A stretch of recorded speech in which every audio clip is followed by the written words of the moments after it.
তোর হাত পা সবকিছু সুস্থ না? এই সুস্থ হাত দিয়ে মানুষের কাছে ভিক্ষা চাস, সেজন্য কেউ তোকে ভিক্ষা দেয় না। ঠিক আছে, তোর এই হাত তো আমি এমন ভাবে ভেঙে দেব, আর অন্য হাত দিয়ে ভিক্ষা চাইলে মানুষ তোকে এক গাদা গাদা ভিক্ষা দেয়।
বাবা একটু সাহায্য কর বাবা। এ আপনার সোহেলের বাপ না? হয়। আপনার খাইজলে তো খারাপ কে? আপনি সাওয়াল থাকে প্রবাসী, আপনি ভিক্ষা করতেছেন কি জন্যে? পেটে যে খাওয়ার লাগে রে বাবা। পেটে খাওয়ার লাগে কি? আপনার খাওয়ার কি অভাব আছে নাকি? শোনেন, কিছু কিছু মানুষের খাইজলে কি জানেন? কিছু মানুষ ভিক্ষা করে অভাবে, আর কিছু মানুষ করে স্বভাবে। আপনার স্বভাবই তো খারাপ। নাহলে কি এই সাওয়াল বিদেশ থাকে আর আপনি এইরকম লাল্লসে হয়ে গিয়ে আপনি ভিক্ষা করে বেড়াচ্ছেন? তুইও এই কথা কও বাপ, মেলা মানুষই এসব কথা কয়, কিন্তু আমি ভিক্ষে না করলে যে আমার খাওয়ার জোটে না তা কি তোমরা জানো? আবার কয় খাওয়ার জোটে না, খাওয়ার জোটে না। এই আপনার সাওয়াল প্রবাস থেকে কম টাকা পাঠায়? হ্যাঁ, কম টাকা পাঠায়? আমি কি শুনি না যে সোহেল কত টাকা পাঠায় আর আপনি ভিক্ষা করে বেড়াচ্ছেন? শোনেন, ভালো হয়ে যান, বুঝছেন? বাড়ি যা নামাজ কালাম পড়েন, কার সারা যান, দোয়া করেন, যান বাড়ি যান। তুই কি বুঝবো রে বাপ, তুই তো আমার কথা শুনলু না। আমার যে কপালে কি কষ্ট কি দুঃখ চলতেছে একমাত্র আমি জানি। আল্লাহ আল্লাহ।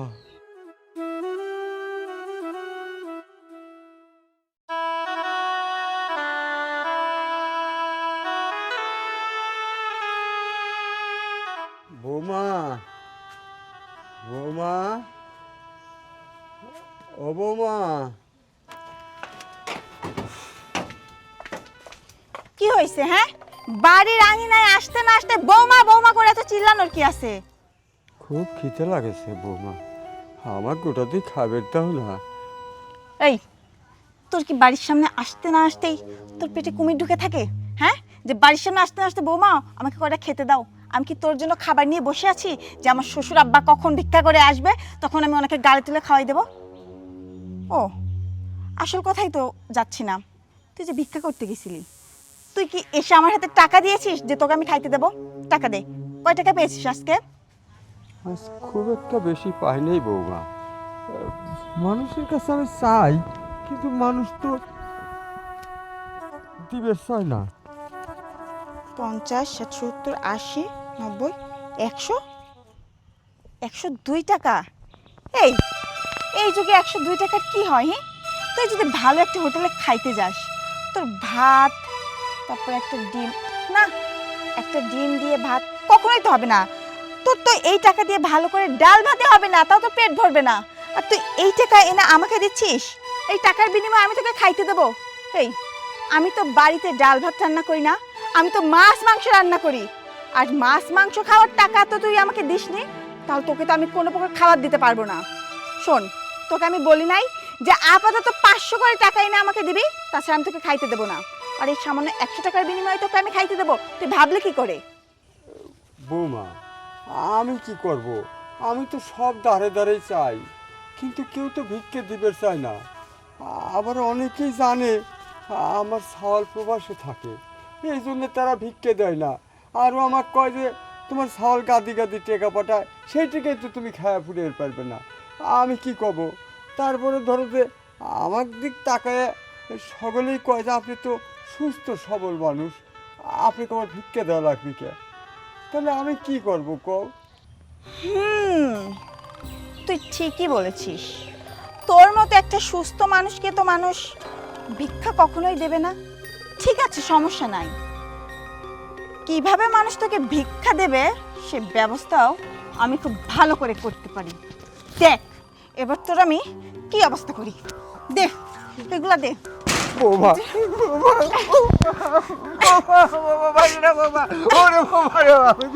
তোরে হাত পা সবকিছু সুস্থ না? এই সুস্থ হাত দিয়ে মানুষের কাছে ভিক্ষা চাস, সেজন্য কেউ তোকে ভিক্ষা দেয় না। ঠিক আছে, তোর এই হাত তো আমি এমন ভাবে ভেঙে দেব যেন লুলা হয়ে থাকে, আর অন্য হাত দিয়ে ভিক্ষা চাইলে মানুষ তোকে এক গাদা গাদা ভিক্ষা দেয়।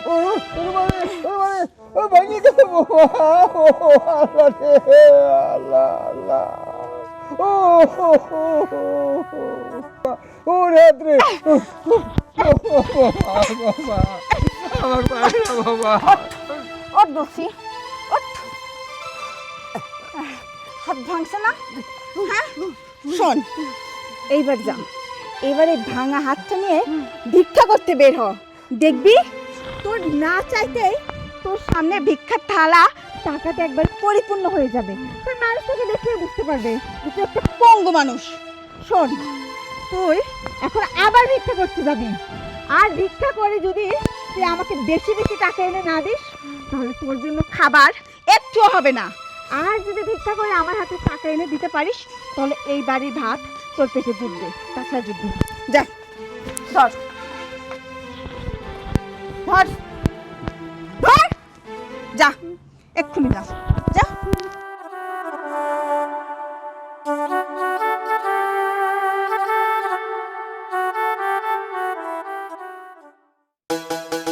হ্যালো, হ্যাঁ বলো, কেমন আছো? আমি ভালো আছি, তুমি কেমন আছো?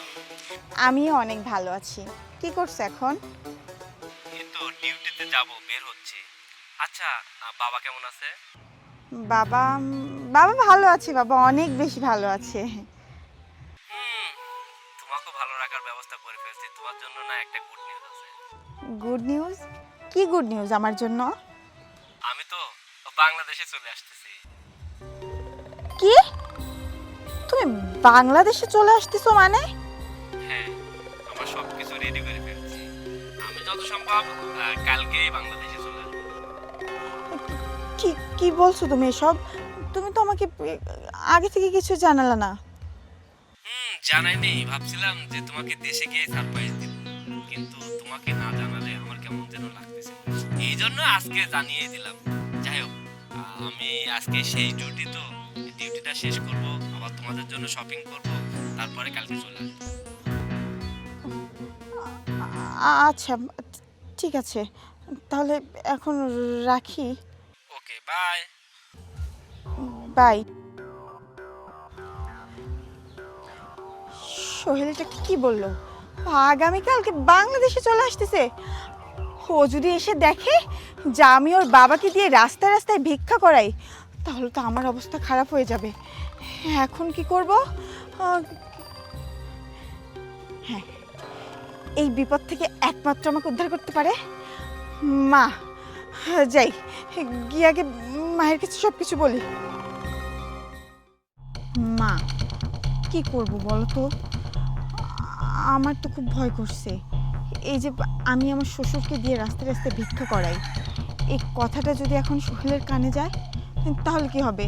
সোহেল তো দেশে আসবে, তখন ও যখন দেখবে যে তার বাবা রাস্তায় রাস্তায় ভিক্ষা করে, তখন তো আমাকে এই বাড়ি থেকে ঘাট ধরে বের করে দেবে। শোন, জামাই যেহেতু দেশে আসতেছে, আর দেশে আসলে তো বুঝতে দেওয়া যাবে না যে ওর বাপেক দিয়ে তুই ভিক্ষা করাস। তার জন্য কি দরকার? একটা পাঞ্জাবি। একটা ভালো দেখে একটা পাঞ্জাবি জোগাড় করে রাখ। জামাই দেশে আসার আগ দিয়ে ওর বাপে একটা পাঞ্জাবি পরায় সুন্দর করে রেখে দিবি। তাতে কি হবে, ও বুঝতে পারবি না যে ওর বাপেক দিয়ে তুই ভিক্ষা করাস। মা, সবই তো বুঝলাম যে তাকে একটা ভালো পাঞ্জাবি পরাবো যেন সোহেল কিছু বুঝতে না পারে, কিন্তু আমি তো অন্য চিন্তা করছি। আমার ওই শ্বশুর, সে যদি সোহেলকে কোনোভাবে বলে দেয় যে আমি তাকে দিয়ে ভিক্ষা করাই বা আমি তাকে অত্যাচার করে নির্যাতন করি, তখন কি হবে আমাদের? একটাবার কি চিন্তা করেছো? শোন, সেটা তো বুঝতেইছি, বুড়া যদি বলে দেয় তাহলে দুইজনেরই বিপদ আছে। একটা কাজ কর, তোর শ্বশুর তো একটু পরেই ভিক্ষা থেকে ফিরবে। চল আমরা একটু আগায় গিয়ে দাঁড়ায় থাকি, বুড়াটা আসার পথে ওখানেই ধরবো, ধরে সুন্দর করে বোঝাবো। বুঝাইলে বুঝলো, আর যদি না বোঝে তখন তো আমি আছি, ও কি করে বোঝাতে হয় সেটা আমি দেখে নেব। চল যাই। তুমি ঠিকই বলেছো মা, চলো। চল। কি রে, এই বুড়া কত ভিক্ষা করে আজকে? অন্যদিন নাকি সকাল সকাল চলে আসে, খাওয়ার জন্য তাড়াহুড়া লাগে। আজকে একবারে খবরই নাই। আরে মা, তাড়াতাড়ি চলে আসলে তো আমরাই অত্যাচার করি, সেজন্য মনে হয় একটু দেরি করে আসছে। ঠিকই কইছিস, এই জন্য দেরি করে আসতেছে। বাবা শুনুন। এদিকে আসো। হ্যাঁ বৌমা, কও। বাবা, আপনার ভিক্ষা করতে অনেক কষ্ট হয় তাই না? হয় তো রে মা, খুব কষ্ট হয়। বাবা, আমি এতদিনে বুঝতে পারছি যে আপনার সাথে আমি যেটা করছি মোটেও ঠিক করছি না। তাই আমি একটা সিদ্ধান্ত নিয়েছি, কালকের থেকে আপনাকে আর ভিক্ষা করতে হবে না। আর এই যে আপনার পোশাক আশাক, আপনি কী সব পোশাক পরে থাকেন, এইসব পোশাকও আপনাকে আর পরতে হবে না। আপনার জন্য তো সুন্দর পোশাকের ব্যবস্থাও করা হয়েছে। বৌমা, এই ভিক্ষে না করলে আমার খাবার দিবে না? হ্যাঁ বাবা, কেন দেব না? আপনার ছেলে প্রবাস থেকে ইনকাম করে, সেই টাকার ভাগ যদি আমি আপনাকে না দেই, আপনাকে ঠিকমতো খাইতে পড়তে না দেই, তাহলে তো আমার অনেক পাপ হবে বাবা। অনেক পাপ করছি, আর পাপ করতে চাই না। আর যে নতুন পোশাক পরাবে, কোনো জায়গায় যাবে বৌমা? না না বাবা, কোথায় যাব? কোথাও যাব না। আসলে শোনেন বিয়া, আসলে কি হয়েছে সেটা আপনাকে আমি কই। আপনার সাওয়াল সোহেল, সোহেল বিদেশ থেকে আসতেছে, বুঝছেন? কি? আমার ছাওয়াল বিদেশ থেকে আসতেছে? আরে বাবা রে বাবা রে, একেবারে আল্লাহ দে আটখানা হয়ে গেছে, শুনেই লাফ মারেছে, কথাটা শেষই হতে দেয়নি। সোহেল বিদেশ থেকে আসতেছে, আমার মেয়ে ভালো ভালো যেটি করছে সেটি খালি শোন, কিভাবে চলা লাগবে, কি করা লাগবে, বুঝতে পারছিস? আমার মেয়ে যা কয় অক্ষরে অক্ষরে সেটা মানবো, ভালোই থাকতে পারবো, বুঝতে পারছিস?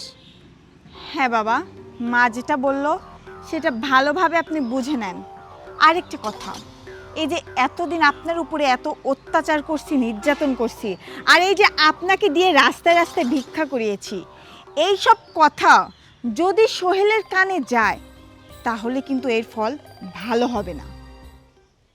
বৌমা, আমার তোমরা যে অত্যাচার নির্যাতনটা করেছাও, আমার সাওয়াল একবার আশ্বাস দাও। আমার সাওয়াল বাড়িতে আসলি আমার সাওয়ালের কাছে আমি সব কয়ে দেবো। ও তুই তো আবার কুত্তে কুত্তে আবার মুগুর না দিলে তো হয় না। তোকে এতক্ষণ ভালোই ভালোই করছিলাম, কথা শুনিসনি যে সাওয়ালটা আসবি, ওই কয় মাস একটু ভালোই ভালোই থাক, ভালো কাপড় চোপড় পর, ভালো ভালো খা, তো সহ্য হচ্ছে না তাই না? মুগুর খাওয়া লাগবি। ওই শোন, তোকে ভালোই ভালোই বলছি, আমাদের কথার এ পাশে যদি তুই যাস না তাহলে কিন্তু তোর সাথে যে আমি কি করব তুই নিজেও বুঝতে পারবি না। তাই তোকে আবারও বলছি, তোর সাথে এতদিন যা হয়েছে সব কিছু তুই হজম করে ফেল। সোহেলের কানে যদি কোনো কথা যায় তাহলে তোকে দেখে নেব। না বৌমা, আমার পরে অনেক নির্যাতন করেছাও তোমরা। আমার এখন বল হয়ে গেছে, আমার সাওয়াল বাড়িতে আসতেছে, আমার সাওয়াল আসুক, আমি কিচ্ছু গোপন করবো না, আমি সব কথা কব। ধর তো। অনেক শক্তি হয়েছে না, অনেক বল হয়েছে, ছেলেকে সব কিছু বলবি না? বলাচ্ছি তোকে। বৌমা বৌমা বৌমা বৌমা বৌমা না বৌমা বলবি না? না বিয়ান বলবি? বল বল, বলবি? তোর ছেলেকে সবকিছু বলবি? হ্যাঁ, বলবি না? ঠিক আছে। বিয়ান এই, ওঠ, ওঠ বলছি। বল, এখনো তুই স্বীকার কর যে তুই তোর ছেলেকে কিচ্ছু বলবি না। বাবা তোমরা আমার যতই অত্যাচার করো নির্যাতন করো আমি এবার শুনবো না রে, আমি কবই। কি করো? মা, ঠিক আছে, ও যেহেতু ওর ছেলেকে সবকিছু বলে দেবে, বলুক, তাতে আমার কোনো সমস্যা নাই। তুই তোর ছেলেকে সবকিছু বলে দেওয়ার পরে তোর ছেলে আমার বর্জর কি করতে পারে, আমার ঘাটটা ধরে বাড়ি থেকে বের করে দিতে পারে, এছাড়া তো আর কিছু করতে পারবে না। কিন্তু শোন, আমি যদি এই বাড়ি থেকে বের হয়ে যাই না, তাহলে তোকে আর তোর ছেলেকে, তুই কি ভেবেছিস আজ তো রেখে যাব? আমি এই বাড়ি থেকে বের হওয়ার আগে তোর ছেলের আর তোর এমন অবস্থা করে থুয়ে যাব না যেন দুজনে আর বেঁচে থাকতে না পারিস। হে বাবা, আমি তোমার কিছু অনুরোধ করতেছি বাবা, এরকম কাজ করে না, আমি কিচ্ছু কব না রে, আমি কিচ্ছু কব না রে। আচ্ছা আচ্ছা, আমি বুঝতে পারছি, হ্যাঁ। কিছু করবো না আমি। বাবা, এই যে হে এত দেরিতে কেন সবকিছু মেনে নিলেন? তাহলে আমার- যদি আগে থেকে সবকিছু মানতেন, আপনার এত মারধর, এত কষ্ট সহ্য করতে হতো না। আমার সাওয়ালে কিছু কবে না রে তো। না, আপনি পাগল হয়েছেন নাকি? আপনার ছেলে তো আমার ওই যে সোনার ডিম পাড়া হাঁস, ওই হাঁসকে আমি এত সহজে মেরে ফেলবো? তবে হ্যাঁ, আপনি যখন কথা নড়চড় করবেন তখন কিন্তু একদম শেষ করে ফেলবো। না, আমি কথা লড়চড় করবো না রে, আমি কথা দিচ্ছি আমি কিচ্ছু কব না রে। আচ্ছা ঠিক আছে, তাহলে আমরা যেভাবে যেভাবে কুয়ানা করানি করে পড়াই, তুমি সেভাবে সেভাবে থাকো। আচ্ছা, যাও, আমার ঝুলা জাম্বার নিয়ে তাড়াতাড়ি বাড়ি যাচ্ছ। চল। যত সব।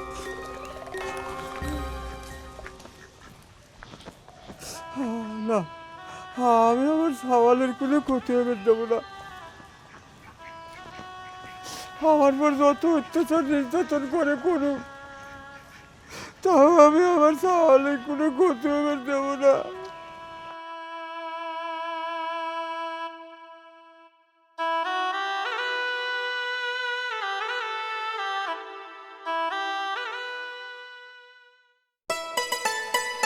এখনো আসছে না কেন মা তোমার জামাই? কি জানি বেশ, ওই যে বাবা। ভালো আছি বাবা। হ্যাঁ বাবা, তুমি কেমন আছো? ভালো আছি বাবা, ভালো আছি, ভালো আছি। ওই যে পড়ে গেছে, আমি তুলি, আচ্ছা বাবা, আমি তুলতেছি। আখি, তুমি কেমন আছো? আমি ভালো আছি। তোমার আসতে তো কোনো কষ্ট হয়নি সোহেল? আরে না, আমার আসতে কষ্ট হবে কেন? মনে হচ্ছে যে আমি প্রবাস থেকে হেঁটে হেঁটে আসছি, আমি তো গাড়িতে আসছি, তাই না?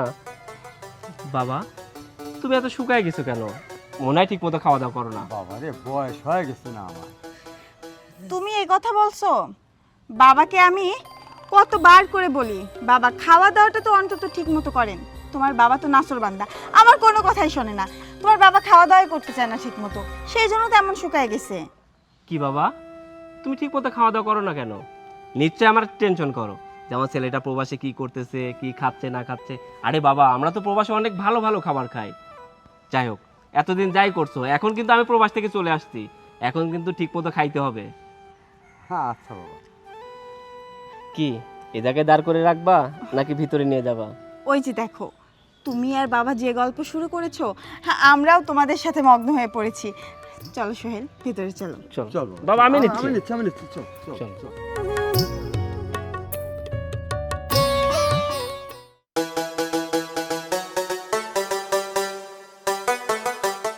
এ আখি, আখি, কি হয়েছে বলো? শোনো, আমি তো একটু বাইরে যাচ্ছি, আমার আসতে তো একটু দেরি হবে। ও, বাইরে যাচ্ছ? আচ্ছা, তোমার এখন বাইরে যাওয়াটা কি খুব দরকার? হ্যাঁ, শোনো, আমি আর আমার এক ফ্রেন্ড একসঙ্গেই থাকি অল টাইম। ও বলছে ওর পরিবারে একটু খোঁজ খবর নিতে। আসলে আমরা যখন প্রবাসে থাকি, আমরা তো শুধু ফোন করে খোঁজ খবর নিই, তাই না? কিন্তু ওই বাড়িতে কি হচ্ছে না হচ্ছে আমরা তো সেটা দেখতে পাই না। তোরও মনের কাছে হয়তো মেলা দ্বিধাদ্বন্দ্ব রয়েছে যে শুধু ফোন করেই খোঁজ খবর নেই, বাড়িতে তো আমি সঠিক খোঁজ খবর কিছু পাচ্ছি না। তাই আমাকে বলছে আমি ওই বাড়িতে গিয়ে সবার খোঁজ খবর নিয়ে যাতে ওর পরিবারের সঙ্গে ওকে ফোন করে কথা বলাই দিই। আচ্ছা ঠিক আছে, সমস্যা নাই, কিন্তু তোমাকে ছেড়ে থাকবো? এতদিন পরে তুমি দেশে আসছো, আমাকে একটু সময় না দিয়ে আগে তুমি তোমার বন্ধু বান্ধবের পরিবার কেমন আছে না আছে সে খবর নিতে যাচ্ছ। আরে বাবা, তোমাকে নিয়ে তো অবশ্যই ঘুরবো, তোমাকে সময় দেওয়ার জন্যই তো দেশে চলে আসছি, তাই না? যাক, আমি ঘুরে চলে আসি, তারপর কালকে তোমাকে নিয়ে ঘুরতে বের হবো। আচ্ছা ঠিক আছে, তুমি যাও, সাবধানে যেও। আচ্ছা, আমার কিন্তু আসতে অনেক দেরি হবে, রায় তো হতে পারে। এত সময় বাইরে থাকবা? আচ্ছা ঠিক আছে, সমস্যা নাই, যাও। আচ্ছা, তাহলে আমি গেলাম। হ্যাঁ, আচ্ছা ঠিক আছে। আমি তো এটাই চাচ্ছিলাম যে তুমি তাড়াতাড়ি বাইরে যাও। তুমি বাইরে যাওয়াতে আমার কাজ আরো সহজ হয়ে গেল।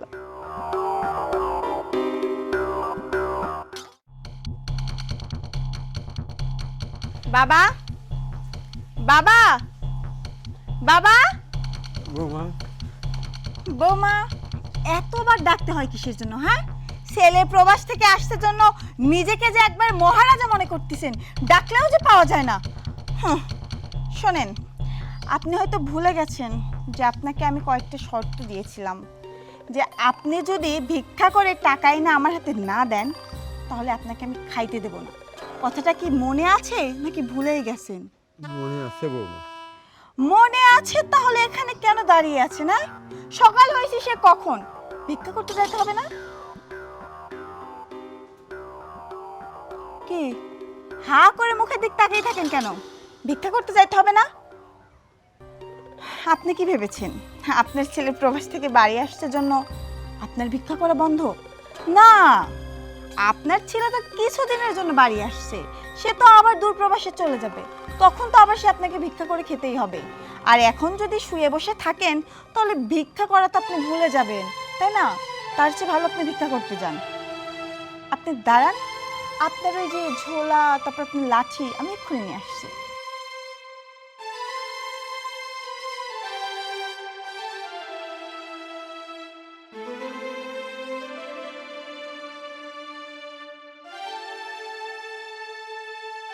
এই যে আপনার ভিক্ষার আসবাবপত্র তো চলে আসছে, কিন্তু এত সুন্দর পোশাক পরে তো আর কেউ ভিক্ষা দেবে না। এটা খুলুন, খুলুন বলছি। কি বোবা হয়ে গেছেন, মুখে কোনো কথা নেই? খুলুন। আপনার ছেলে আসছে জন্য আপনাকে এত সুন্দর পোশাক দিয়েছি, তাছাড়া এই পোশাক কখনো দিতাম না। নেন, ধরেন। শোনেন, ভিক্ষা করে এসে আমার হাতে টাকা দিবেন, তারপরে আপনার খাওয়া, তাছাড়া আর কোনো খাওয়া নেই। আর ভিক্ষা করে আসার পরে গোসল করে পাঞ্জাবিটা আবার পরে নিয়েন।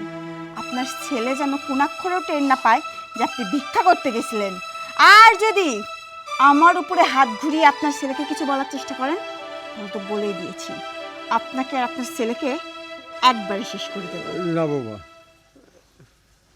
যা, যা বলছি।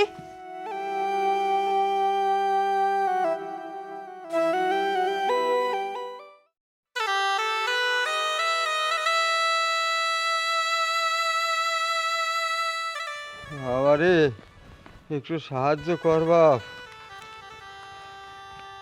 একটু সাহায্য কর বাবা,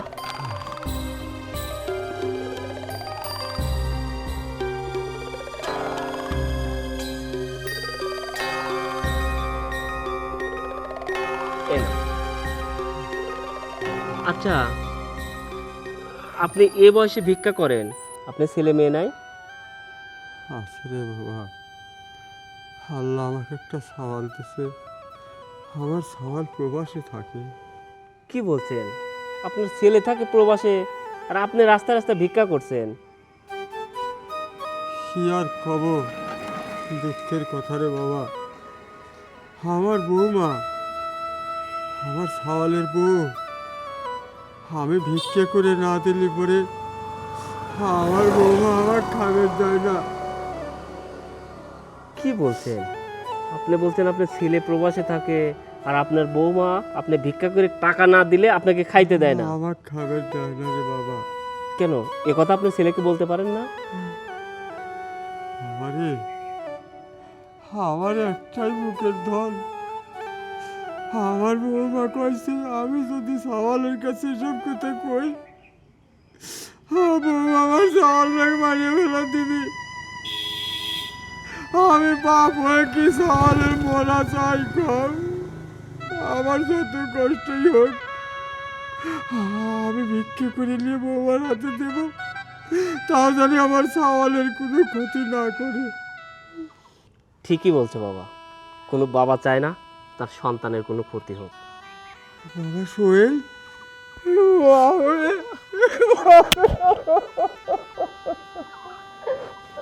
বাবা বিশ্বাস করো, আমি জানি না আমার বাবা রাস্তায় রাস্তায় ভিক্ষা করে। বাবা তোমাকে এত নির্যাতন করে, এত অত্যাচার করে, আমি যেদিন প্রবাস থেকে আসলাম সেদিন আমাকে সব কিছু খুলে বলনি কেন? বুঝতে পারছি, তোমার বৌমা বলেছে যে তুমি যদি সত্য কথা বলে দাও তাহলে আমাকে ওরা শেষ করে দিবে। আরে বাবা, আমি তোর যাতে কোনো ক্ষতি না হয় এই জন্য আমি কিছু কই নাই রে বাবা। বাবা আমি সব বুঝতে পারছি, তুমি আমার সঙ্গে বাড়িতে চলো। আমার সঙ্গে কেন ওরা এমনটা করলো, আমার বাবার সঙ্গে কেন এমনটা করলো সেটা আমি জানতে চাই। আমি ওদেরকে চরম শিক্ষা দেব। চলো বাবা। চল।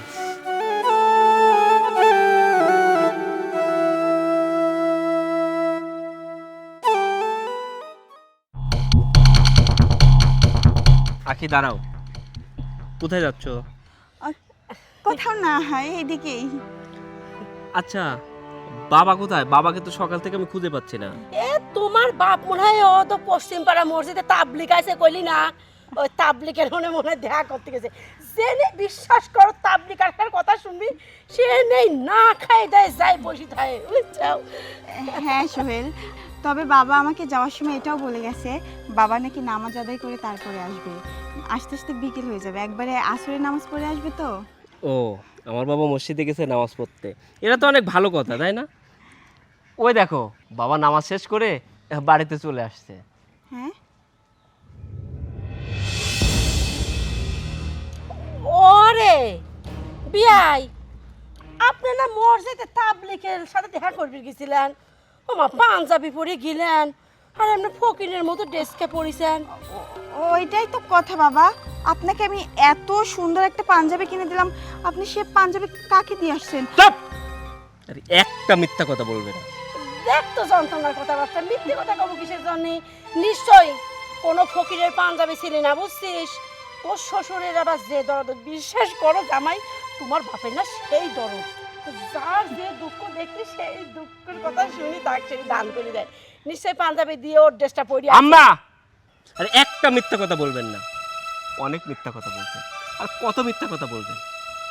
আখি আমি যেদিন প্রবাস থেকে আসলাম তুমি আমাকে সুন্দর করে কি বলছো, আমার বাবা অনেক ভালো আছে, আর আমিও আমার বাবাকে দেখে অনেক ভালো লাগছিল। আমার বাবা সুন্দর একটা পোশাক পরে আমার সামনে হাসি খুশি ভাবে দাঁড়িয়েছিল, কিন্তু কিন্তু আজকে আমি রাস্তায় দেখলাম আমার বাবা রাস্তায় রাস্তায় ভিক্ষা করছে। কিন্তু কেন কেন আমার সঙ্গে এই মিথ্যা কথা বললা, আমার সঙ্গে নাটক করলা? কি ব্যাপার কথা বলছো না কেন? সোহেল, তুমি শুধু শুধু আমাকে ভুল ভাবছো। হ্যাঁ আমি ভুল ভাবছি, আমি এতদিন ভুল ভাবছি। আমি ভাবছি আমার বাবা অনেক ভালো আছে, আমার বাবা অনেক সুখে আছে। আমি প্রবাস থেকে যখনই ফোন দিছি তুমি আমাকে সুন্দর করে বলছো আমার বাবা অনেক ভালো আছে, আমার বাবাকে তুমি অনেক যত্ন করো, অনেক যত্ন করো। আমার বাবাকে অজুর পানি তুলে দাও, আর শীতের দিনে যদি গোসল করতে কষ্ট হয় তুমি গরম পানি করে দাও যাতে আমার বাবা গোসল করতে পারে। তুমি শীতের দিনে আমার বাবাকে অজুর পানি গরম করে দাও। আমি তোমার কথাগুলো শুনে ভাবতাম সত্যিই তো আমার বাবা অনেক ভালো আছে। আমি এই দূরপ্রবাসে যতই কষ্ট করি, আমি যার জন্য কষ্ট করছি সে তো অনেক ভালো আছে। আমার বাবা ভালো থাকলে আমিও ভালো থাকবো। আমি দূরপ্রবাসে যতই কষ্ট করি, যতই পরিশ্রম করি, যখন আমি বাবার কথা শুনতে পাই আমার বাবা ভালো আছে, আমি সকল কষ্টের কথা ভুলে যাই। আর বাড়িতে এসে কি দেখছি, বাড়িতে এসে দেখছি আমার বাবা রাস্তায় রাস্তায় ভিক্ষা করছে। একজন প্রবাসীর বাবা রাস্তার ভিক্ষুক, একজন প্রবাসীর বাবা রাস্তায় দাঁড়িয়ে বলছে, বাবা আমাকে 5টা টাকা দাও, আমাকে 10টা টাকা দাও, আমি সারাদিন কিচ্ছু খাইনি। আমার বাবাটা এক মুঠো খাবারের জন্য রাস্তায় রাস্তায় ভিক্ষা করে। আর তুই কি করিস? আমার বাবা যদি ভিক্ষা করে কম টাকা নিয়ে এই বাড়িতে আসে, তুই নাকি তাকে খাইতে দিস না, তুই তাকে নির্যাতন করিস, অত্যাচার করিস। আমার বাবা যেদিন বেশি টাকা নিয়ে আসে সেদিন খাইতে পারে, আর যেদিন কম টাকা নিয়ে এই বাড়িতে আসে সেদিন সে খাইতেও পারে না। আরে একজন প্রবাসী এত কষ্ট করে এই টাকা উপার্জন করে তার বাবাকে খাওয়ানোর জন্য, কিন্তু তার বাবা খাইতে পারে না। অথচ তোর মা ঠিক মতো খাইতে পারে, ভালো ভালো পোশাক পরে, ভালো ভালো পোশাক পরে তোর সামনে দিয়ে ঘুরে বেড়ায়। আরে তোরা প্রবাসীর কষ্ট কি বুঝলি? একজন প্রবাসী কত কষ্ট করে টাকা উপার্জন করে, একজন প্রবাসী যে কত কষ্ট করে। একজন প্রবাসীর আত্মীয় স্বজন, তার বাবা তার মা যদি দেখতে পায় তো একজন প্রবাসী কত কষ্ট করে টাকা উপার্জন করে, তাহলে বাবা বলতো, বাবা সোহেল তোর আর ওই দেশে কাজ করার দরকার নাই, তুই এই দেশে চলে আয়, আমি তোকে ভ্যান চালিয়ে খাওয়াবো। তোর এত কষ্ট করে টাকা ইনকাম করার দরকার নেই। আমরা এত কষ্ট করি তবুও আমাদের আত্মীয় স্বজনকে বলি না, কারণ আমরা কষ্ট করলে কি হবে? আমরা চাই আমাদের পরিবারের লোক ভালো থাক, আমার বাবাটা ভালো থাক। কিন্তু আমি এত কষ্ট করে টাকা উপার্জন করে এই দেশে পাঠাইছি আমার বাবাকে ভালো রাখার জন্য, কিন্তু আমার বাবা তো ভালো নেই। আমার বাবা রাস্তায় রাস্তায় ভিক্ষা করে, তাহলে কি হবে? আমার এত টাকা ইনকাম করে কি লাভ হলো? আমার এত কষ্ট করে টাকা ইনকাম করে যদি আমার বাবাই খাইতে না পারে, আমার বাবাকে আমি ভালো রাখতে পারিনি। বাবা, বাবা তুমি আমাকে মাফ করে দিও বাবা, আমি তোমার যোগ্য সন্তান হতে পারিনি, কিন্তু এই জন্য আমার কোনো দোষ নেই বাবা। সব দোষ এই কাল নাকিনি, সব দোষ এই ডাইনির। এই ডাইনি আমাকে মিথ্যা বলছে, সে বলছে তোমাকে অনেক আদর করে, তোমাকে অনেক যত্ন করে। বিশ্বাস করো বাবা, আমি জানতাম না একজন প্রবাসীর বাবা রাস্তায় রাস্তায় ভিক্ষা করে। যাই হোক, তুই আমার বাবাকে রাস্তায় রাস্তায় ভিক্ষা করাইছিস না, তুই আমার বাবাকে কষ্ট দিছিস না, আমিও তোকে কষ্ট দিব, আমিও তোকে কষ্ট দিব, আমি তোকে ডিভোর্স দিব। শুধু তাই নয়, আমিও তোকে রাস্তায় রাস্তায় ভিক্ষা করাবো। তুই যখন রাস্তায় রাস্তায় ভিক্ষা করবি তখন বুঝতে পারবি একজন মানুষ কতটা অসহায় হলে মানুষের কাছে হাত পাতে, মানুষের কাছে ভিক্ষা চায়। যা, এই মুহূর্তে আমার বাড়ি ছেড়ে বের হয়ে যাবে। আর আমি জানি এই বাড়ি থেকে আমি যদি তোকে বের করে দিই, রাস্তায় রাস্তায় ভিক্ষা করা ছাড়া তোর কোনো পথ থাকবে না। তাই ভালোই ভালো এই বাড়ি ছেড়ে চলে যাবে। ফাদ্দার কখনো কোনোদিন জানো তোর মুখটা আমি না দেখি। সোহেল, আমি তোমার কাছে হাত জোর করে ক্ষমা চাচ্ছি, তুমি আমাকে শেষবারের জন্য ক্ষমা করে দাও। আমি তোমাকে কথা দিচ্ছি, আমি বাবার সাথে যে অন্যায়টা করেছি এই অন্যায় আমি আর কোনোদিনও করব না। বাবা, আপনি আপনার ছেলেকে বোঝেন না, আমি তো আপনার মেয়ের মতো। আপনার সামনে আপনার মেয়েকে এভাবে বাড়ি থেকে বের করে দিচ্ছে, আপনি বাবা হয়ে এটা মানতে পারবেন? শোন, আমার বাবা যদি তোদের ক্ষমাও করে দেয় আমি তোদের ক্ষমা করব না। তাই ভালোই ভালোই বলছি, এই মুহূর্তে আমার চোখের সামনে থেকে চলে যাবে। সোহেল, লাস্ট একটা সুযোগ। তোর কোনো সুযোগ নেই, বের হতে বলছি না, বের হ। বাবা